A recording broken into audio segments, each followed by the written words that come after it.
They say loyalty is everything in the Korean Mafia, but what happens when the man who built an empire on blood and honor discovers that the one person he trusted most has been living a lie? What would you do if the person sleeping beside you every night was your greatest enemy? Marcus Kim ruled Seoul's underworld with an iron fist, feared by rivals, respected by allies, untouchable. But the Korean Mafia's most ruthless enforcer had one weakness: his wife. Beautiful, American, black, and a spy sent to destroy him. They say love and loyalty are everything in the Mafia, but when Marcus discovers his marriage is a lie and his empire is crumbling from within, Seoul will run red with the price of betrayal. This is the story of how love became the deadliest weapon of all, and how betrayal doesn't always come from your enemies. Welcome to the Silk and Steel Diary, besties. Please like, share, and subscribe. Marcus Kim never imagined his life would end up like this. Born to a Korean father and raised in the brutal underworld of Seoul's organized crime, he'd clawed his way to become one of the youngest enforcers in the Cheongryung clan, the Blue Dragon Syndicate. Ruthless, calculating, and feared, Marcus had everything: power, respect, and a beautiful wife waiting for him in their penthouse overlooking the Han River. Her name was Simone, a stunning black American woman he'd met during a business trip to Los Angeles 5 years ago. She was different from the women in his world, warm, genuine, and seemingly untouched by the darkness that surrounded him. She became his escape, his one piece of normalcy in a life drenched in violence. But in Seoul's underworld, nothing stays pure for long, and the higher you climb, the harder the fall. What Marcus didn't know was that his perfect life was built on lies. Simone had secrets, dangerous ones that would unravel everything he'd built and put him on a collision course with the one rule the Mafia never forgives: betrayal from within. This is a story of deception, consequences, and the price of misplaced trust. Before we dive into how a beautiful lie and 5 years of pillow talk brought Seoul's Korean Mafia to its knees, hit that subscribe button and drop a comment telling us where you're watching from, because this isn't a love story, it's a war story. Marcus Kim crushed the cigarette under his Italian leather shoe and stared out at the neon-soaked Seoul skyline. Blood still stained his knuckles from the negotiation he'd just concluded in a warehouse in Gangnam. The Cheongryung clan didn't ask twice, and Marcus was their favorite messenger of that philosophy. His phone buzzed. A text from Simone. "Working late again tonight. Don't wait up. Love you." He frowned. This was the 3rd time this week. Simone, who used to complain about him working late, was now the one always busy. She'd taken a job at an art gallery 6 months ago, said she needed something of her own, needed to feel independent. Marcus had encouraged it, happy to see her building a life beyond their penthouse. But lately, something felt off. "Boss, we're done here," said Jae-sung, his second in command, wiping blood from a metal pipe. "The Hwang family won't be late with their payments again." Marcus nodded absently, his mind elsewhere. "Good, clean this up. I'm heading home." The drive through Seoul's glittering streets usually calmed him, but tonight anxiety gnawed at his gut. He'd survived this long by trusting his instincts, and right now, every instinct was screaming that something was wrong. When he arrived at their building, he decided on impulse to surprise Simone at the gallery. It was only 10 minutes away. Maybe they could grab late-night street food like they used to when they first moved to Seoul, back when things were simple. The gallery was in Itaewon, an upscale neighborhood where foreign culture blended with Korean tradition. Marcus parked his black Mercedes and walked toward the contemporary glass building. Through the window, he could see the lights were still on. Then he froze. Simone was there, but she wasn't alone. She was with a man, tall, athletic, with the distinct look of someone from the Sungkal clan, their rival organization. Marcus recognized the tattoo peeking from his collar, twin daggers, the Sungkal signature. They were close, too close.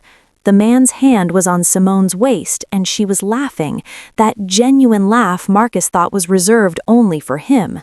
His blood turned to ice. Marcus's hand instinctively moved to the gun at his waist, but he stopped himself. Years of discipline kicked in. Never act on emotion. Observe, gather information, strike when the moment is right. He stepped back into the shadows and watched as Simone and the man left through a back entrance, getting into a sleek car together. Marcus memorized the license plate, his jaw clenched so tight his teeth ached. As their taillights disappeared into Seoul's night traffic, Marcus pulled out his phone and dialed Jae-sung. "I need you to run a plate for me," he said, his voice deadly calm. "And I need complete surveillance on my wife. Everything. Where she goes, who she meets, what she says. I want to know every breath she takes." "Boss is everything? Just do it," Marcus cut him off. "And Jae-sung, no one else can know about this. No one." He hung up and stared at the empty street where Simone had vanished. In the Mafia, there were rules. Cross the family and you die. Betray your brothers and you die. But what happens when the betrayal comes from the person sleeping next to you every night? Marcus was about to find out, and Seoul was about to run red. For the next 2 weeks, Marcus became a ghost in his own life. He went through the motions, attended clan meetings, enforced collections, maintained his fearsome reputation, but his mind was consumed by the surveillance reports Jae-sung delivered every morning. The pattern was undeniable. 3 times a week, Simone would leave the gallery and meet the same man at various locations around Seoul, expensive restaurants in Gangnam, hotel lounges in Myeongdong, even a private apartment in Yongsan. The man's name was Park Min-jun, and he wasn't just any member of the Sungkal clan. He was the underboss, second only to their leader. Discovering this felt like a knife twisting in Marcus's chest. "There's more, boss," Jae-sung said, sliding an envelope across Marcus's desk. His face was grim. "You're not going to like this." Marcus opened it. Inside were photographs and documents, bank statements showing large cash deposits into an account Simone had opened without his knowledge.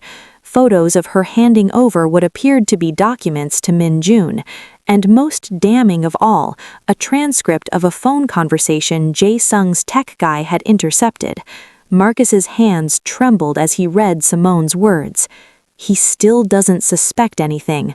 I can keep feeding you information about the Cheongryung operations. But Min-jun, we need to be more careful. Marcus isn't stupid. Yes, I know what we agreed. Once you take down the clan, we'll be free. I'll finally be free of him."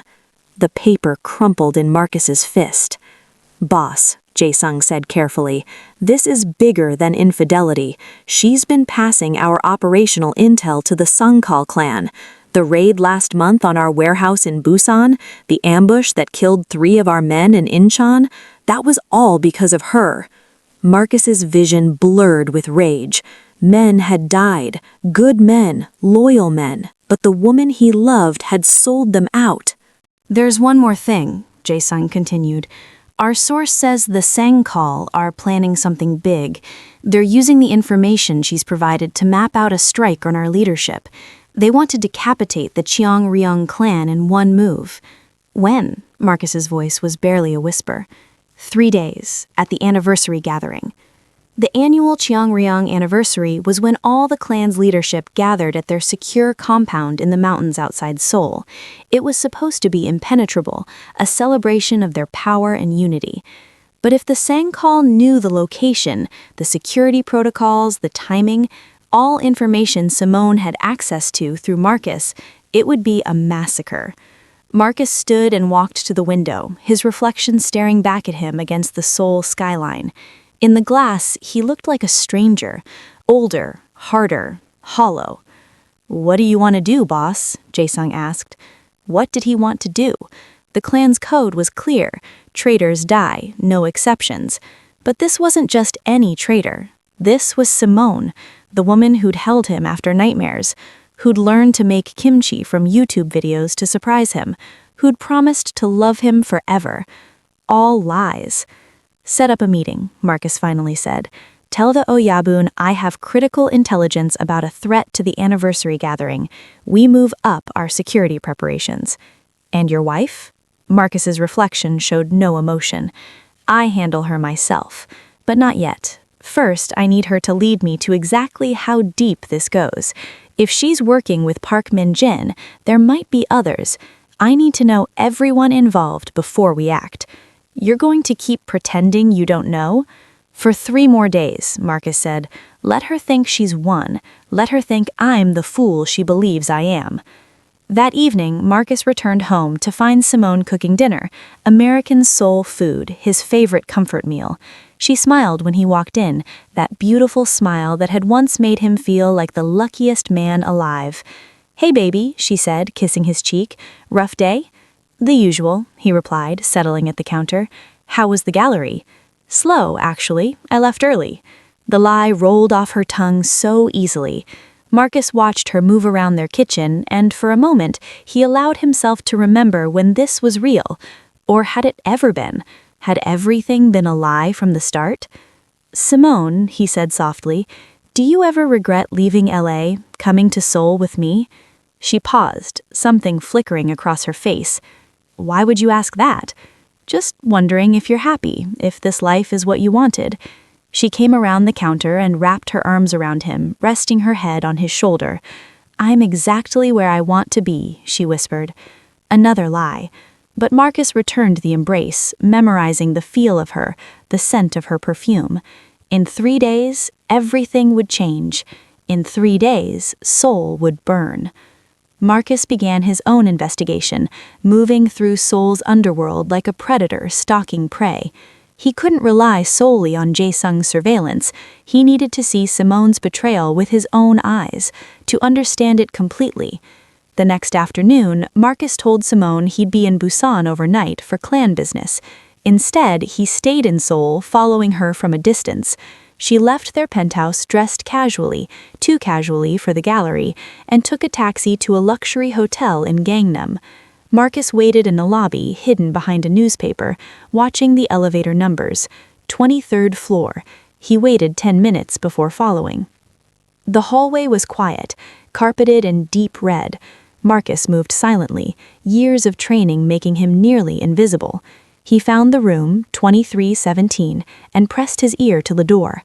Voices. Simone's laugh, then a man's deeper tone. Park Min-jun. "We can't keep doing this," Simone was saying. "He's been acting strange lately. What if he knows?" "Marcus Kim is a thug, not a detective," Min-jun replied dismissively. "Besides, in 3 days, he'll be dead along with the rest of the Cheongryong leadership. Then you and I can finally be together properly. No more hiding." Sometimes I feel guilty. He never treated me badly, you know? "Don't go soft on me now." Min-jun's voice hardened. "You came to us, remember? You're the one who approached the song call offering information. You said you wanted out of that life, that you'd made a mistake marrying into the Mafia." Silence. Then Simone spoke, her voice smaller. "I know, you're right. I just want this to be over." "It will be. After the anniversary strike, the Cheongryong clan will be broken. We'll absorb their territory, and I'll be positioned to take over the entire song call operation within a year, and you'll be by my side. Isn't that what you wanted?" "Yes," Simone said, but Marcus could hear the uncertainty in her voice. "Good. Now show me the updated security protocols Marcus mentioned to you last week." Marcus had heard enough. He backed away from the door, his heart a stone in his chest. She'd approached them first. This wasn't coercion or blackmail. She'd volunteered to betray him, to betray the clan. But why? He'd given her everything. Freedom, luxury, protection. What had driven her to this? He needed answers before he could decide what to do. That evening, Marcus returned home before Simone, pouring himself a whiskey and waiting. When she arrived, she looked startled to see him. "I thought you were in Busan." "Meetings got canceled," he lied smoothly. "Come, sit with me." They sat on the couch overlooking the glittering Han River, the silence heavy between them. "Simone," Marcus began carefully, "I've been thinking about us lately, about how we met, how quickly we got married. Did you ever feel rushed, like maybe you didn't know what you were getting into?" She studied him, and for a moment Marcus saw something genuine flash in her eyes, fear perhaps, or regret. "Why are you asking me this, Marcus?" Because I love you, and I meant it despite everything, and I need to know if you've ever been happy with me, really happy." Simone looked away, her fingers twisting in her lap. "The Mafia life, it's not what I expected. It's darker, more violent. Sometimes I see you come home with blood on your clothes, and I wonder who you had to hurt, who had to die." "I've never brought that darkness home to you," Marcus said quietly. "But it's always there, isn't it? Hovering over us? The danger, the fear.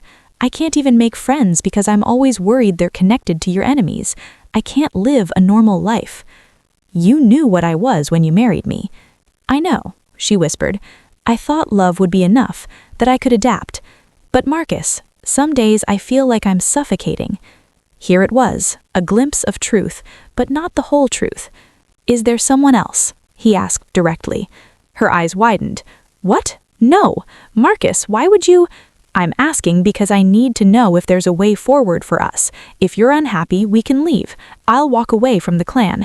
We can go to America, Europe, anywhere you want. Start over." It was a test, and he watched her carefully. Simone stared at him, something warring in her expression. For a moment, Marcus thought she might confess, might choose him over her betrayal. Then she smiled, that practiced smile he now recognized as fake, and took his hand. "You'd really do that? Leave the clan for me?" "In a heartbeat," he lied. "Marcus, I'm touched, but you don't have to do that. I'm just being emotional. Forget I said anything." She kissed him softly. "We're fine. I'm fine." The moment passed. The choice was made. Marcus returned the kiss, playing the devoted husband while his mind calculated revenge. She'd had a chance to choose truth, to choose him. She'd chose the lie. Later that night, as Simone slept beside him, Marcus stared at the ceiling and made his final decision. There would be no mercy. The anniversary gathering was 24 hours away, and Seoul's underworld buzzed with anticipation. The Cheongryung clan's annual celebration was legendary, a display of power that reminded every other organization why the Blue Dragon ruled these streets. But this year would be different. Marcus sat in the clan's headquarters, a nondescript building in Itaewon that housed the true seat of power.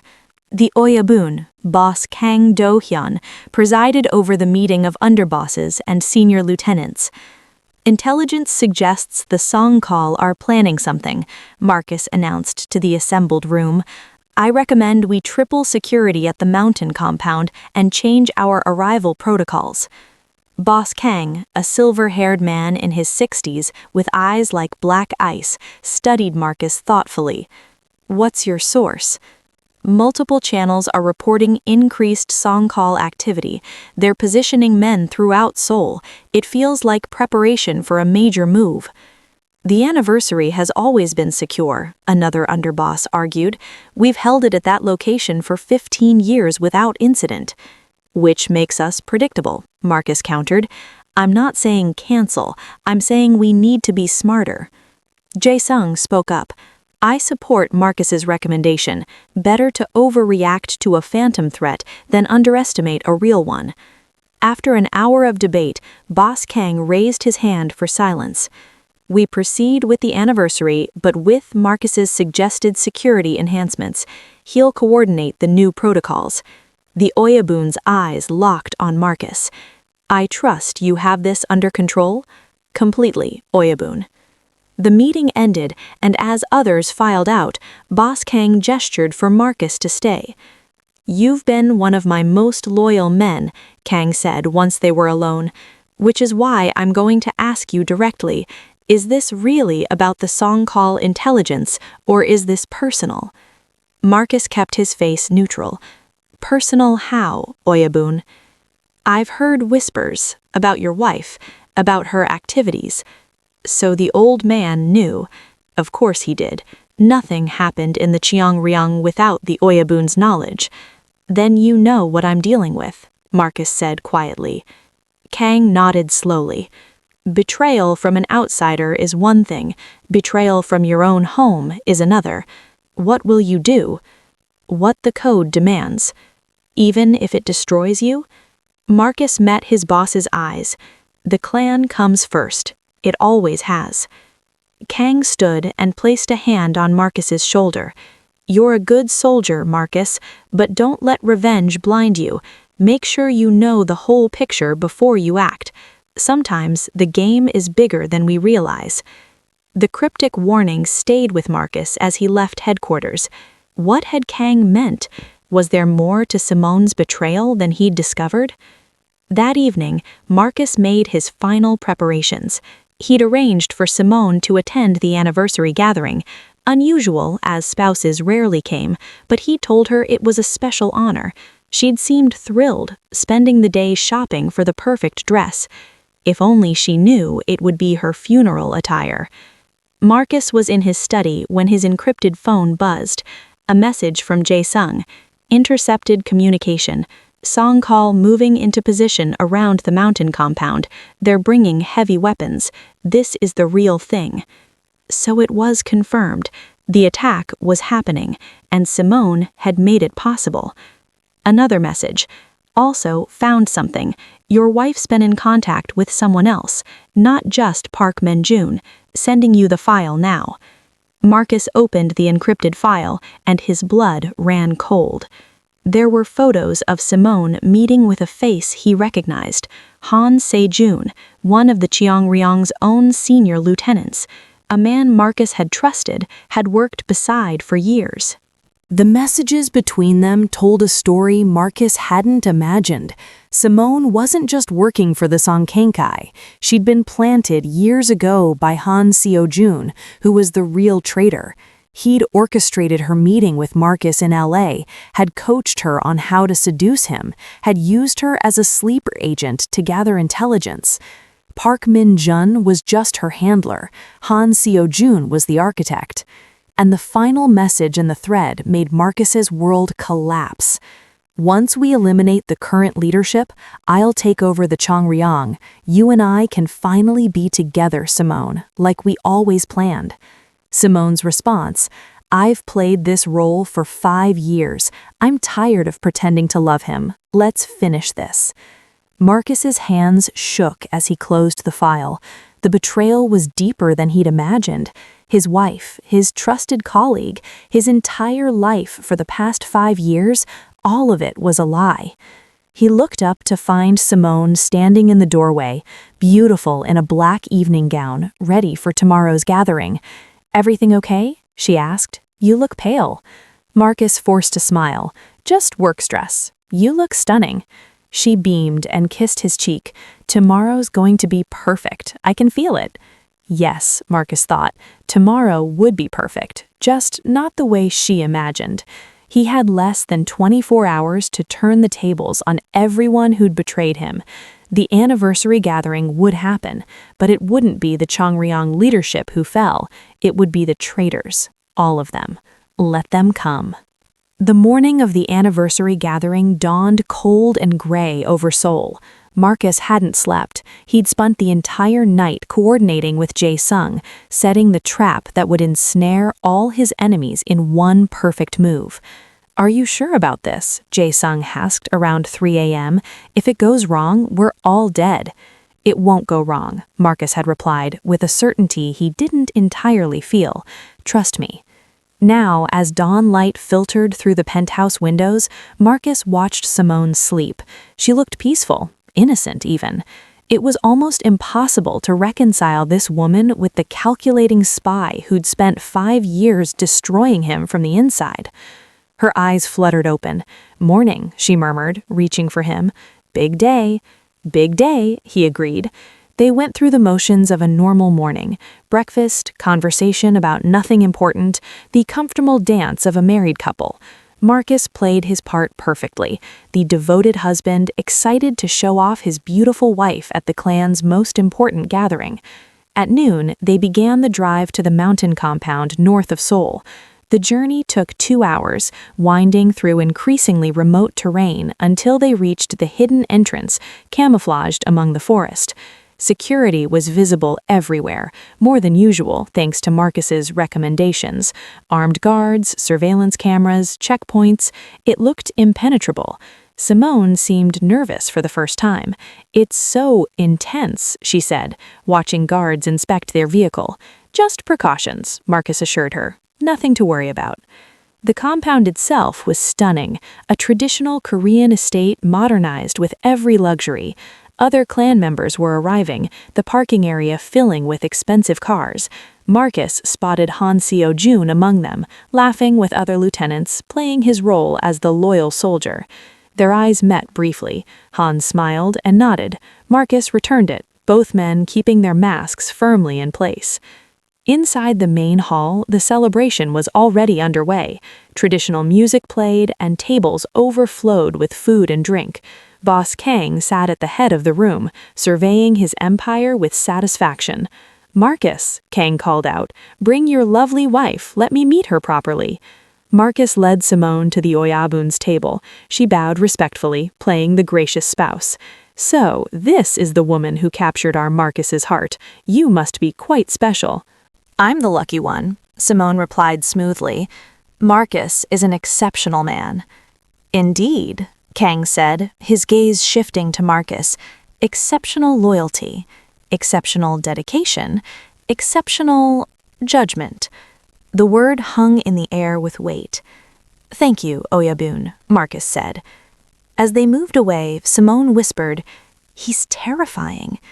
"He's the most dangerous man in Seoul," Marcus replied. "That's why he's still alive." The afternoon progressed with speeches, toasts, and the ceremonial rituals that bound the clan together. Marcus kept checking his watch. According to Jae-sung's intelligence, the Sangkal attack was scheduled for 6 p.m. during the outdoor ceremony when all the leadership would be gathered in the courtyard. At 5:30, Marcus received the text he'd been waiting for. They're in position, surrounding the compound, waiting for the signal. The signal would come from inside, from Han Se-jun, who would provide the exact timing when everyone was most vulnerable. At 5:58, Marcus excused himself to use the bathroom. Instead, he met Jae-sung in a back corridor. "Everything set?" Marcus asked. "Everything. The real security team is ready. Our snipers are positioned. We've identified every Sangkal operative in the surrounding forest.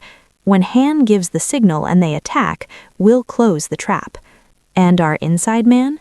Already in position next to Han. When the time comes, he'll make sure Han doesn't go anywhere." Marcus nodded. "What about Park Min-jun? He's leading the attack force personally. Arrogant bastard probably wants to claim credit for the kill." "Perfect." Marcus checked his watch. 5:50. 10 minutes. Get to your position." Marcus returned to the main hall where guests were beginning to move toward the courtyard for the outdoor ceremony. Simone was chatting with other spouses, looking relaxed. She had no idea that in a few minutes, her entire world would collapse. As he approached her, his phone vibrated. A message from an unknown number. "I know what you're planning. We need to talk. HS." Han Se-jun. The traitor wanted to negotiate. Marcus typed back, "Courtyard, during the ceremony. Come alone." At 5:58, everyone gathered in the courtyard. Boss Kang stood at the center, preparing to give the traditional anniversary speech. The evening air was cool, the mountains looming around them in the gathering dusk. Marcus positioned himself near the edge of the crowd, Simone beside him. He could see Han Se-jun across the courtyard, eyes scanning the crowd nervously. 6 p.m. Boss Kang began to speak, his voice carrying across the silent courtyard. Everyone's attention was on him. And then, right on schedule, the forest exploded with gunfire. Chaos erupted. Clan members scattered, some reaching for weapons, others diving for cover. The attack was happening exactly as planned, the Sangkal's plan. But Marcus didn't move. He stood still, watching as his own trap unfolded. Hidden Changliang snipers opened fire, not at the clan members, but into the forest, picking off the Sangkal attackers who'd thought they had the element of surprise.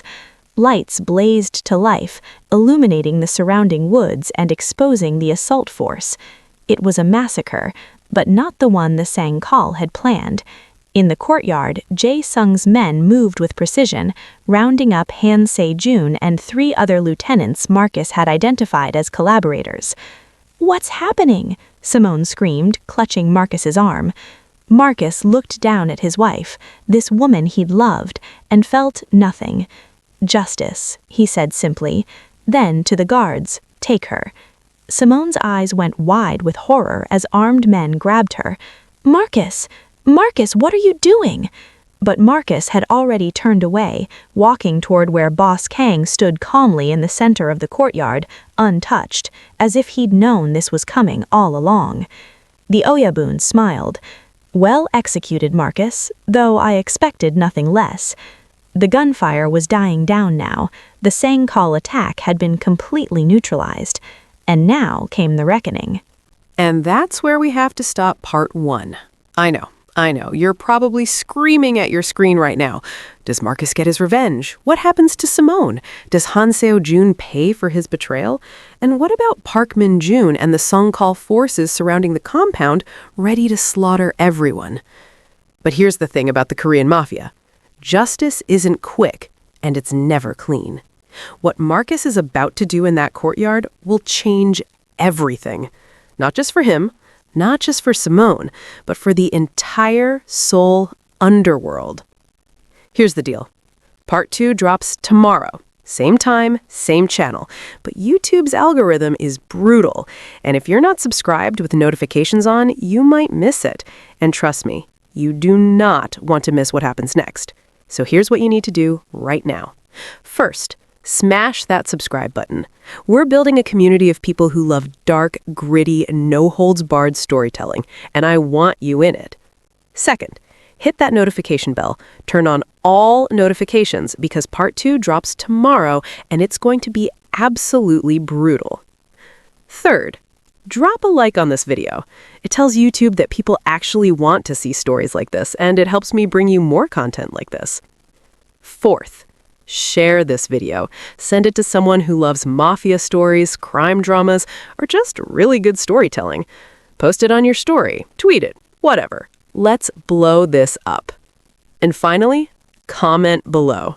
Tell me, do you think Marcus should show Simone mercy, or should he follow the code no matter what? Should betrayers get second chances, or is trust, once broken, dead forever? I'm reading every single comment, and your answers might surprise you when you see part 2. Because here's what I can tell you about part 2 without spoiling anything. The betrayal goes deeper than you think.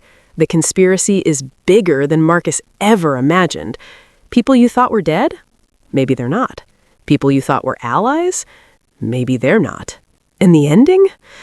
Let's just say there's a reason the story is called Blood Debts and Broken Vows with no happy ending. Part 2 drops tomorrow, same time. Be there. Because what happens in that courtyard, the secrets that get revealed, the price Marcus pays for his revenge, and the choice he ultimately makes, you are not ready. Subscribe, like, share, notifications on, comment below. Part 2 tomorrow. See you then, where the Seoul betrayal gets even darker.